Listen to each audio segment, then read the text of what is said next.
Hello. Well, we're here. Hello.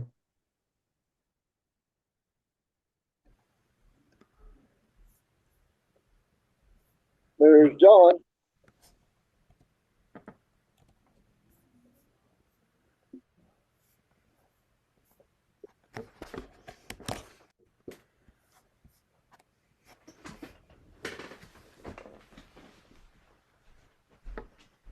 Jake gonna be here tonight? Who knows? I don't see Jake yet.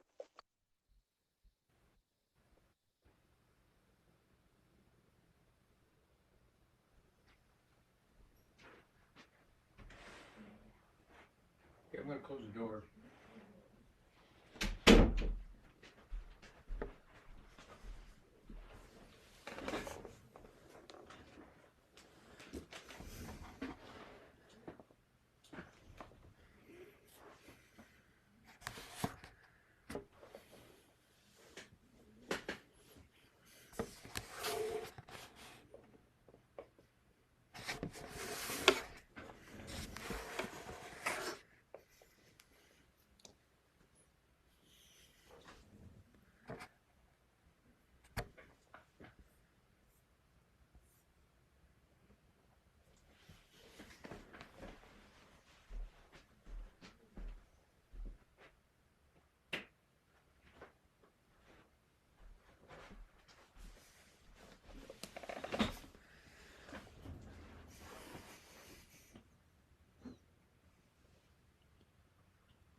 Not much going on today.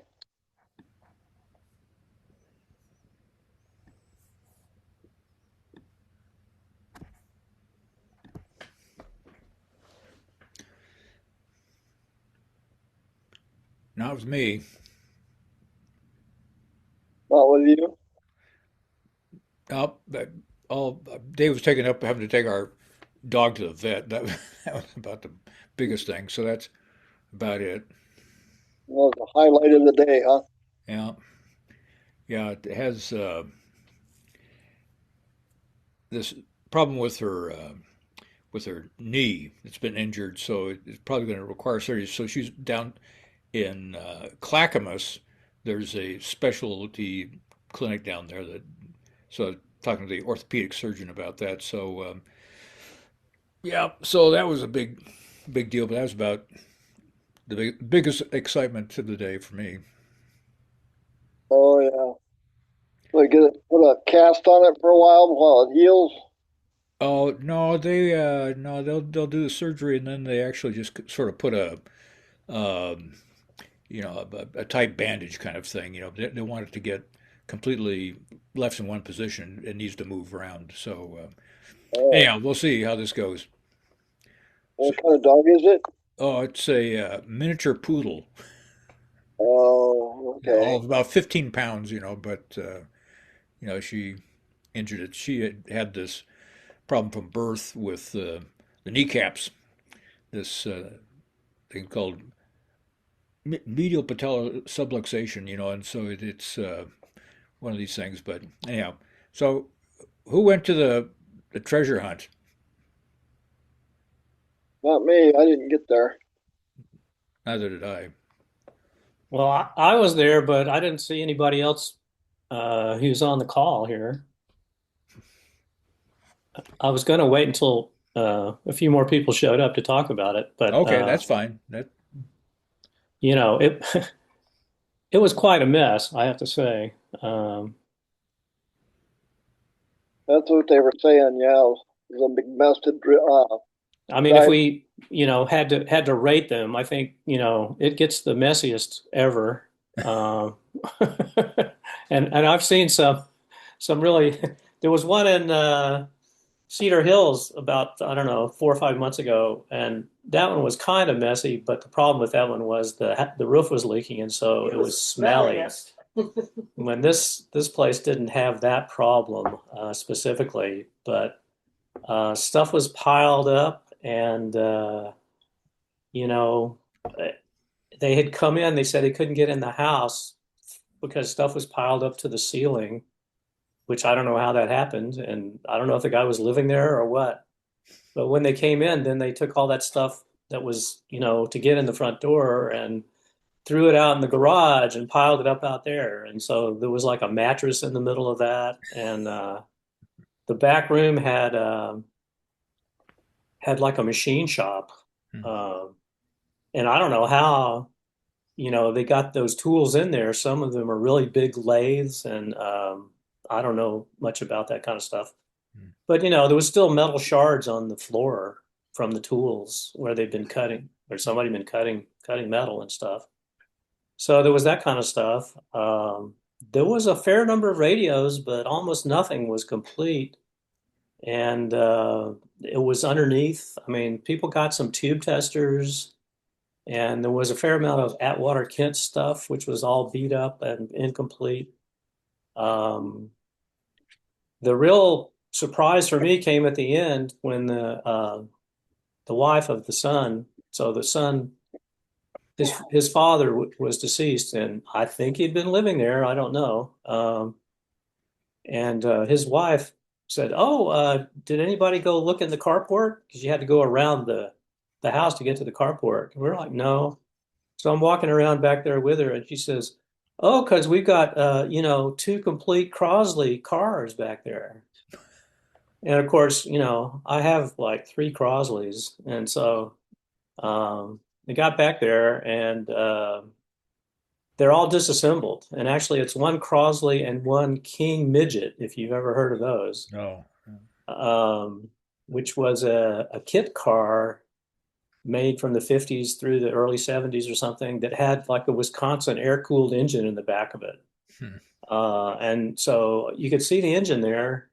The Crosley was a hot shot, which was the sports car that Crosley made. You could tell by the way it had coil springs in the back. But there was like a giant, a big chest that may or may not have had the engine in it. There was the rear axle was laying there. I didn't see the front axle. There was a bunch of sheet metal pieces all stacked up. I mean, it was quite a mess. And so, I'm feeling really bad about not taking the Crosley because I'd have to go get it and everything. So uh, I'm gonna be really sad to see that one go. So the story is that he died without a will, intestate, as it were, and so it goes into probate starting on Monday. And after that, and once that starts, according to the son, whose name is Travis, according to Travis, then nobody can take anything after that. So if you want something, you have to get it by this weekend. And someone who was on the news group asking about contact information, I contacted him, and he's going to meet with him on Sunday at some time because he's looking for parts of something that he got there. I don't know the details. Um, but I got a Crosley gas tank, which was really great for me because they all rust out, and this one looked pretty good. And I gave him $20 for that, and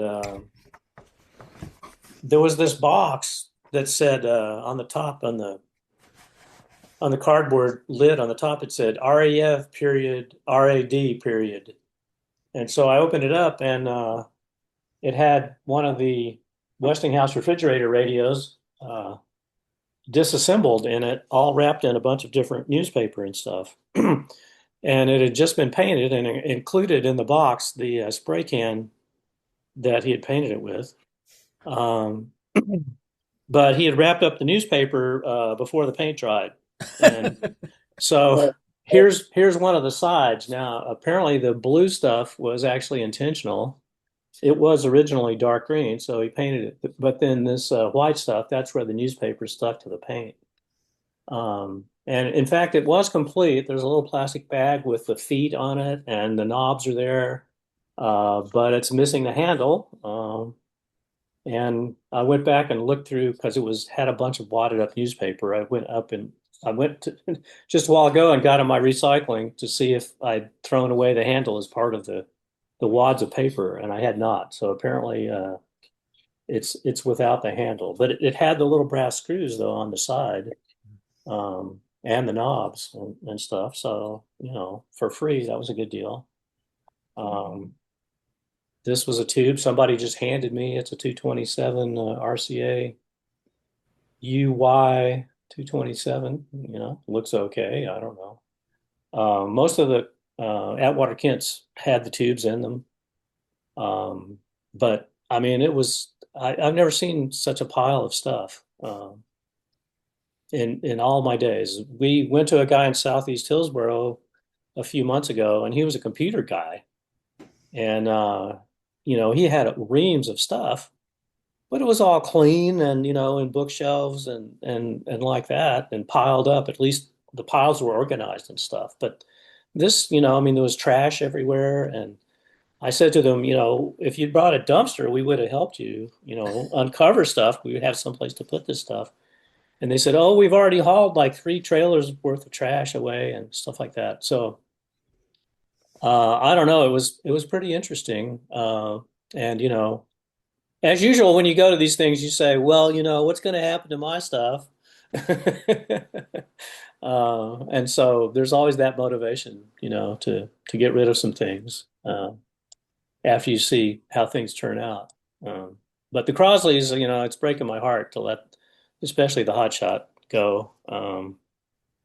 But I can't deal with it.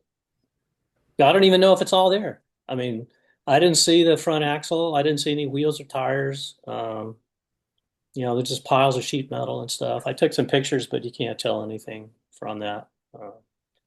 The King Midget, apparently people like those. They're cool. They're just little frames with a Wisconsin engine and a belt drive in the back. I don't even think it has a differential.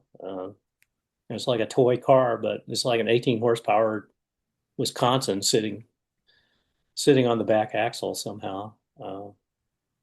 So, I wish somebody would step up and go get that stuff.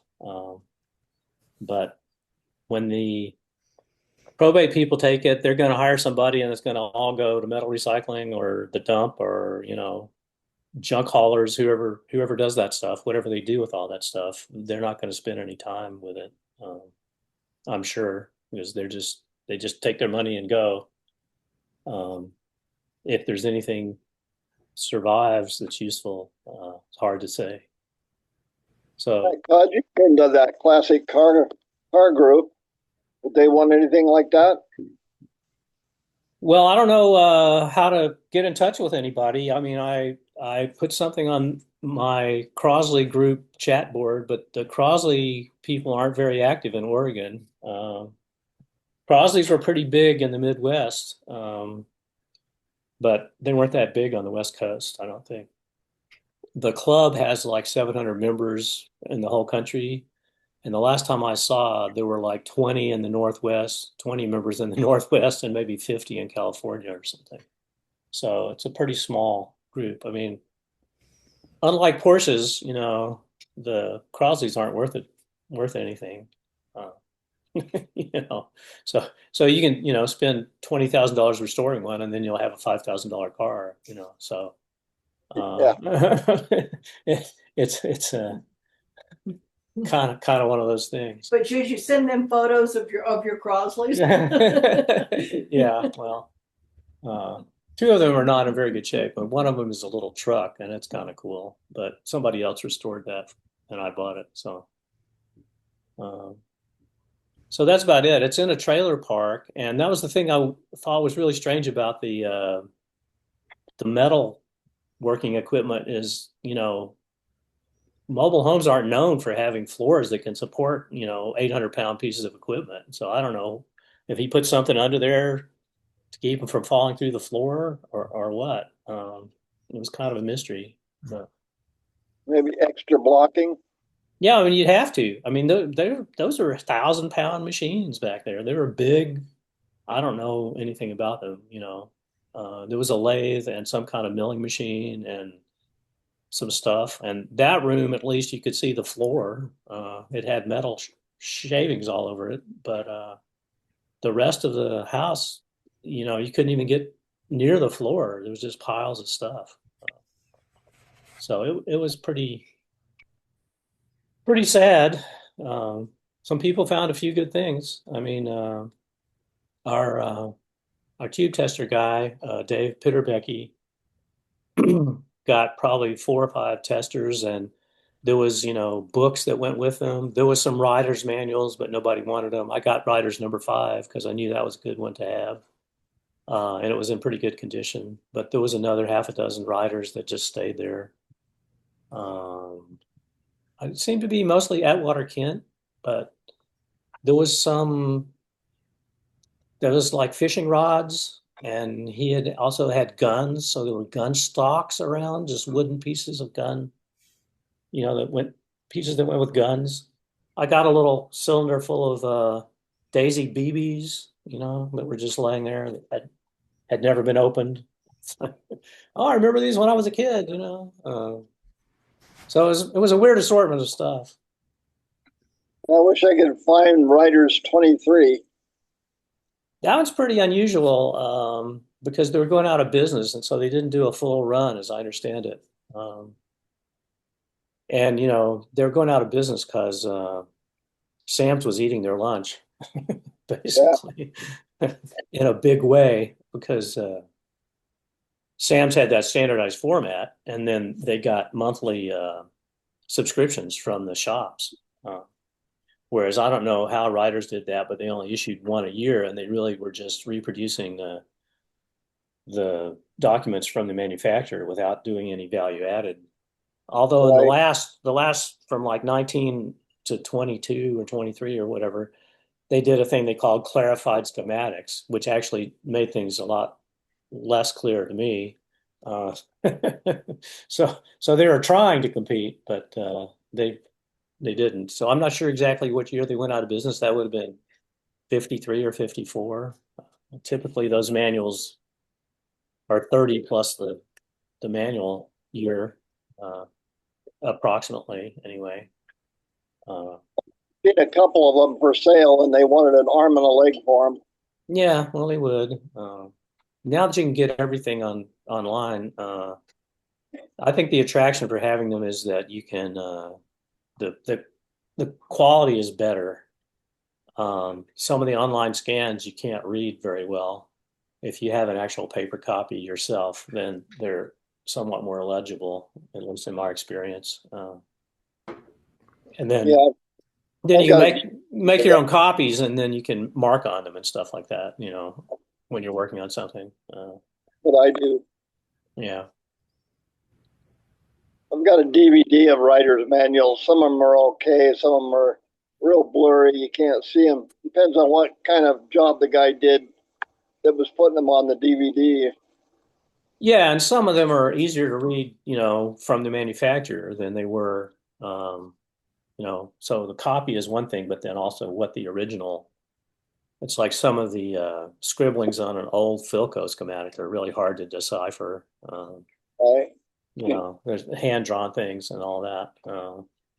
Whereas the later stuff that was, I don't know if they had CAD drawing or if they had Draftsman or something like for the big companies like G or somebody like that.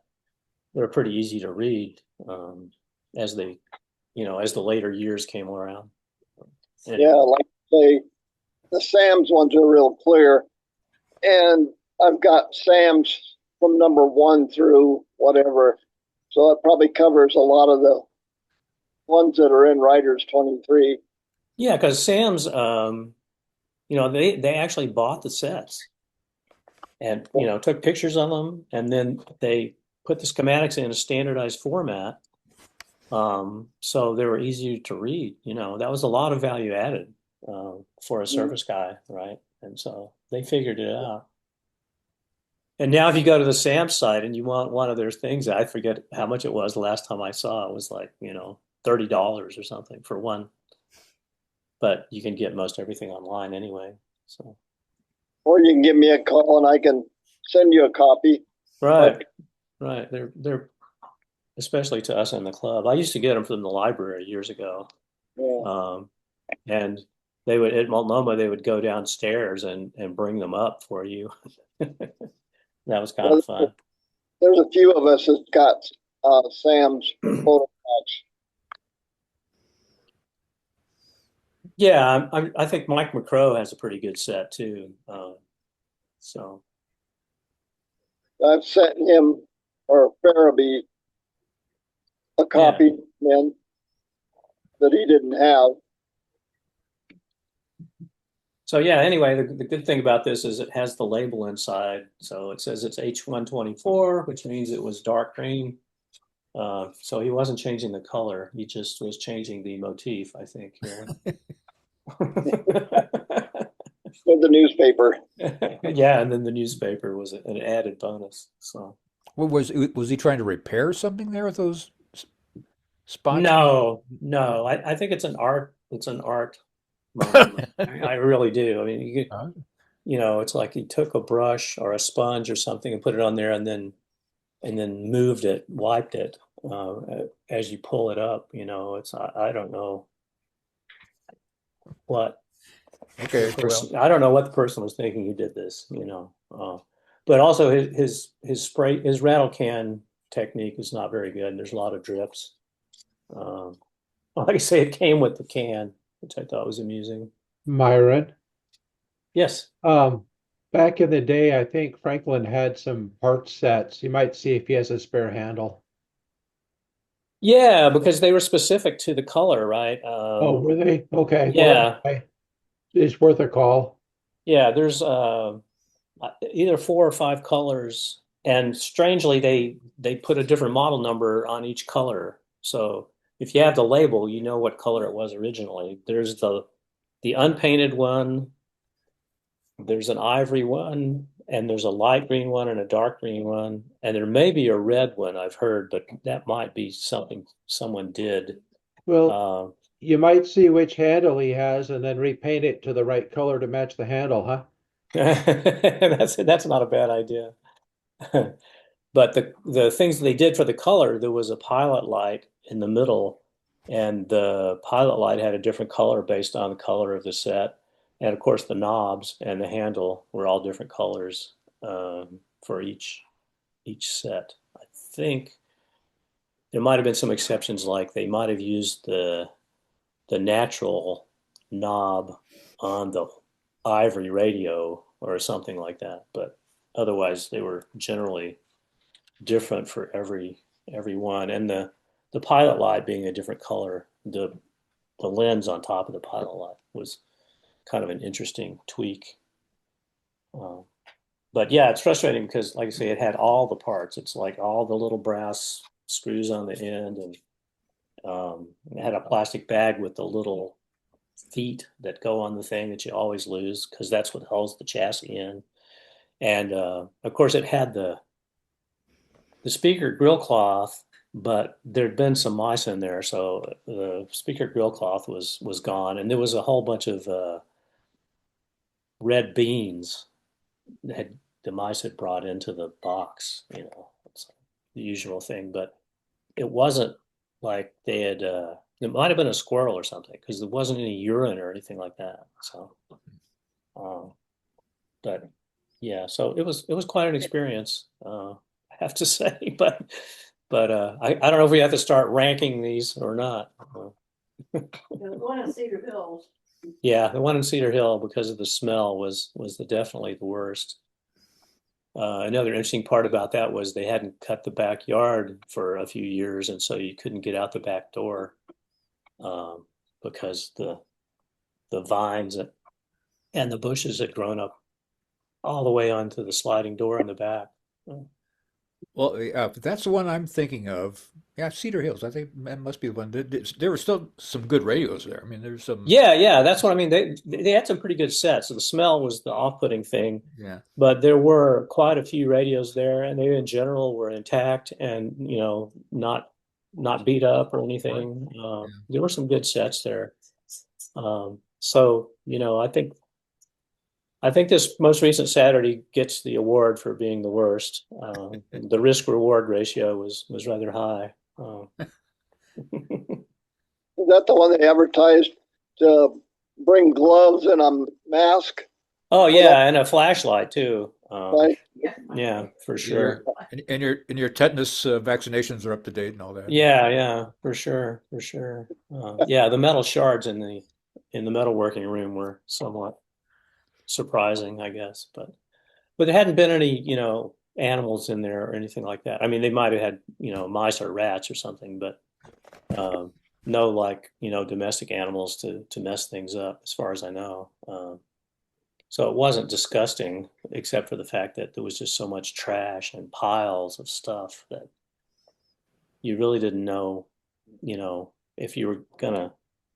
There was no place to put anything, So when you unpiled something, you had to pile it onto something else, and so it just kind of shuffled through. And I don't know. It was unfortunate. So his son actually mentioned that his father, liked to take things apart, but he didn't do much about putting them back together. That was pretty obvious, I think. We'd already figured that out. So it was an experience, let's just say. So you spent several hours down there? Well, I think they said 10 to 2, and I probably left about 1 or something like that.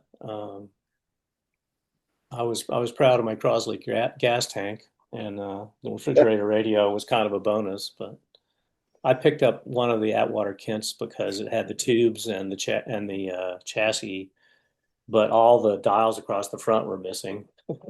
It's one of those narrow ones that's wide, as I don't know the models very well. It's only like 7 or 8 inches deep, and Yeah. about 18 inches across, wooden battery set. But it had all the tubes, and so I got that to give to our Atwater Kent friend at the coast, whose name He's escaped. he's probably got a speaker for it then. Yeah, I thought you could just use it for parts, Yeah. but there were quite a few Atwater Kents, but they were all just in terrible shape. So, Yeah, I got a speaker that I'm still working on. It's all cleaned up and painted and everything, but I got to put cloth over the openings yet. There's about 5 or 6 openings, round parts that you put cloth over on the back of it. Oh yeah. I think the front's supposed to be open, but I got it all de-rusted and painted nice, pretty black. I got it up in Shoreline. There was a guy up there, and he made me a present of that. He says, "You want it? You can have it." So I took it all apart and cleaned it all up. The speaker part's good in it. The coils and everything are not burnt out or corroded. The cord was no good on it, but the framework and everything was okay. It wasn't all rusted out. It had a little rust on it, but I went and repainted it. It looks pretty nice. I just got to get the rest of it back together and get the cloth over the grill cloth over the back holes. Then it'll be ready to sell or get rid of. I don't have an Atwater Kent radio to use it on. I've got some radiolas that it would probably work on. I could never figure out exactly how to get the cloth to stay around those openings in the back. So I kind of gave up on that. I tried various things, rubber bands or something, to try to hold them. There's just enough of a lip that you could do something to hold them in, but I couldn't do it. Yeah, this one's got bands that go around it, and those are still intact. Oh, okay, but mine doesn't have the bands anymore, so that's yeah, Yeah, well, they kind of get hard and crumble. I think they used to be rubber, but probably. they're not rubber, but they're not broke or anything. So if I can get the stuff on there, I was thinking about using spray on adhesive or something like that and try doing that and putting even maybe a zip tie around it to hold it on. Drape it over the hole and get it around the edge or the lip, whatever, and then use a tie strip or Yeah. high wrap to put around it until it hardens. Then try to put those bands around it that it came with originally. If they don't break when I try to put them back on, the cloth is fairly thin, so it should be all right. I hope.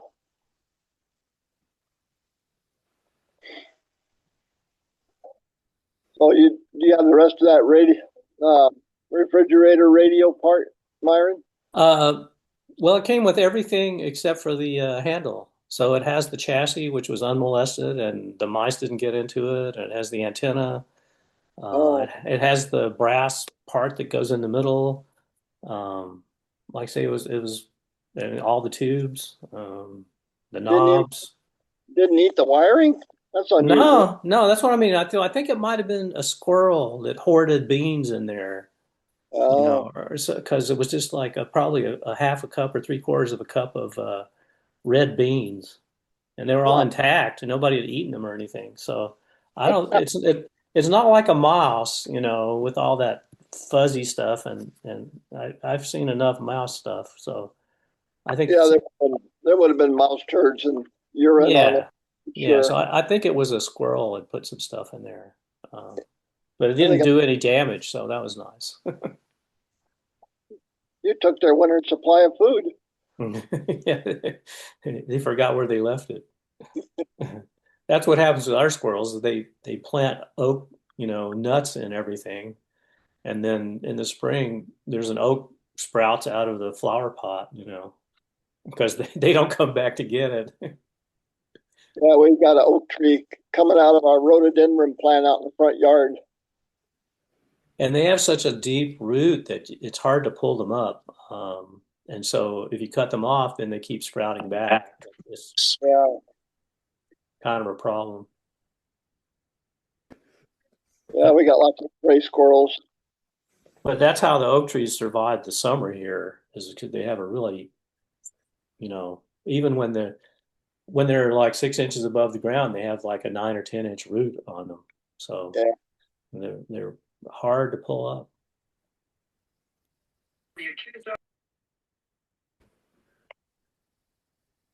yeah.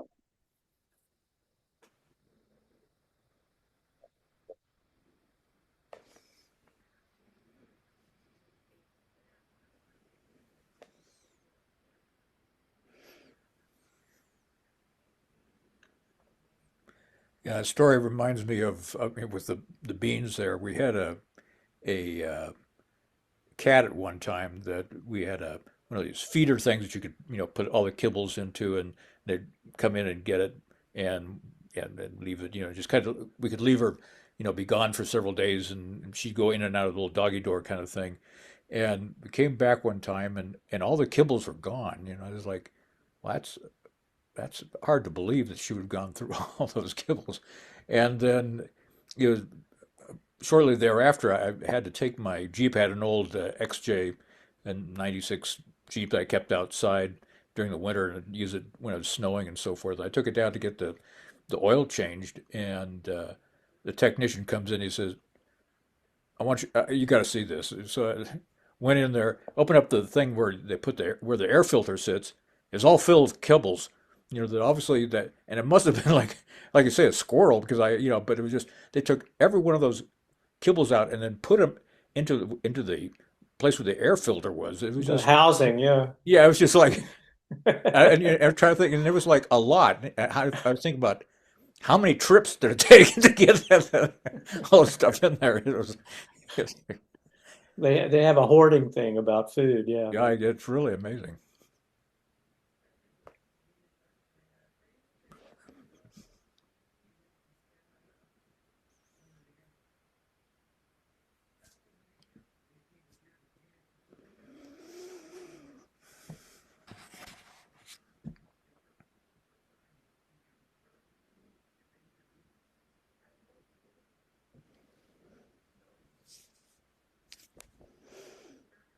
Well, I'm sure everybody saw the sale that's going to be, is that in Wilsonville?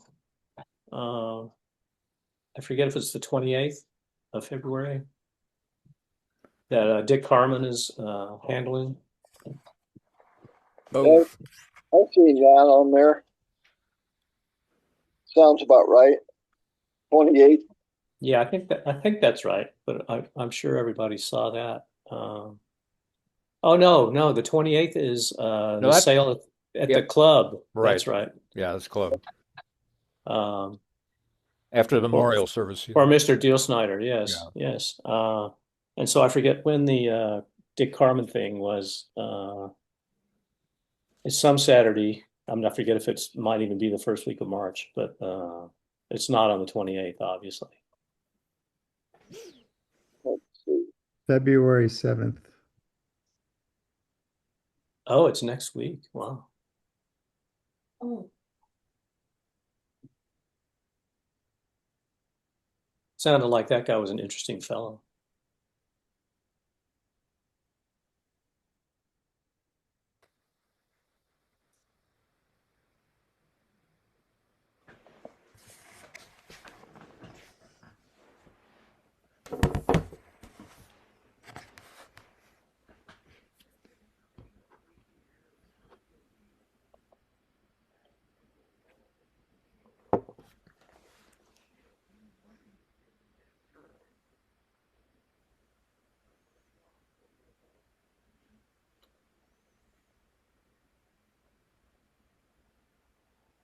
You're going to be on the boat anchor meeting tomorrow, John?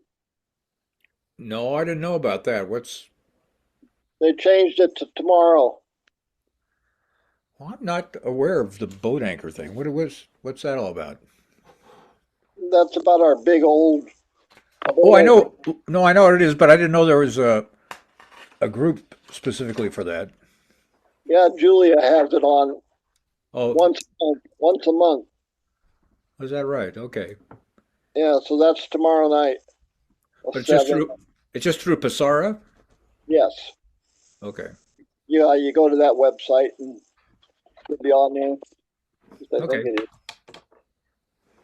I know you usually attend stuff like that. Well, I mean, I've got a couple of these things, not to the extent that you do, Yeah. but yeah, I've got a couple of those projects. Did you get the email, John? Which email? The one that Julia sent out? No, I not that I no, I'm not aware of that. I'll have to look through my inbox again. No, Yeah, I didn't see it. it was sent at 6:49 tonight. Oh, well, Well, that's what it says on it anyway. That's when I got it. I was I surprised. haven't checked my email that Yeah, recent.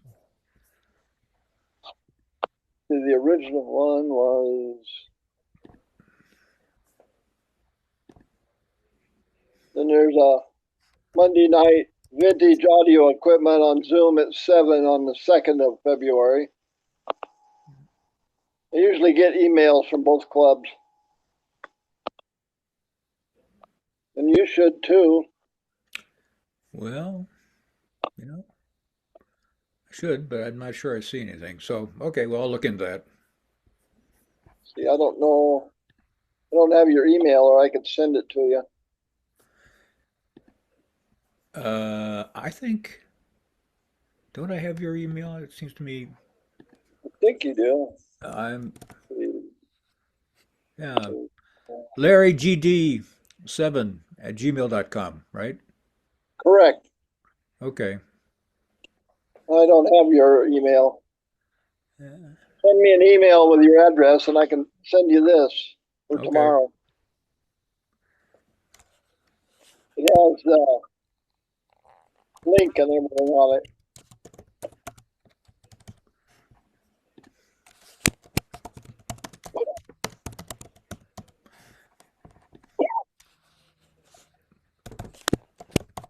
Okay, just sent you one right there, so Okay. Take me a second or two to get it, probably. that's fine.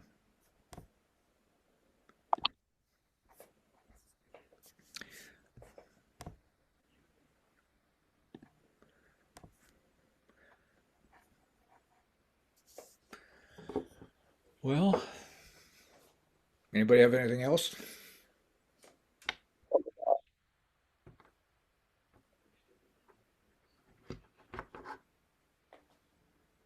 Okay, let's see, how can I do that?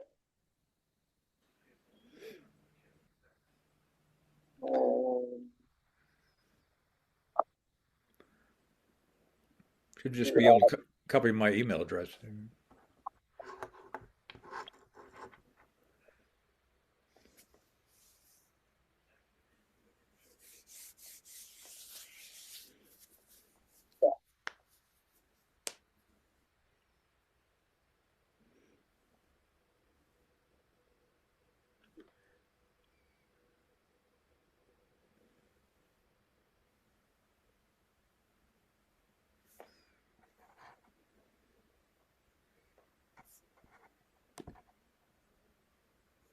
Okay, see if you got it.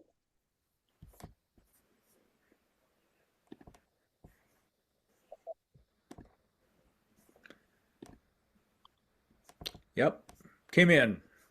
It All right. popped through. There you go. Now you got an official invite. Yeah, how about that? Okay, well, I'll check into that. They talk about the big heavy old radios, and Oh, yeah. Julia Yep. collects stuff like that too, I think. And she likes army and military stuff. Mm, yeah. Well, as you know, I've got a couple of the 28As that Yeah. are in, listen, I have several others that are about the same, the same deal, but not too much military kind of. I have a couple things, but not that much. But Well, load them up, bring them up, and I'll get you started with them. yeah, okay. All right. Well, I think I'm going to call it quits. So I'm going to say good night, y'all. Not much going on, so I'll leave too. Okay. Bye bye. Okay, bye bye.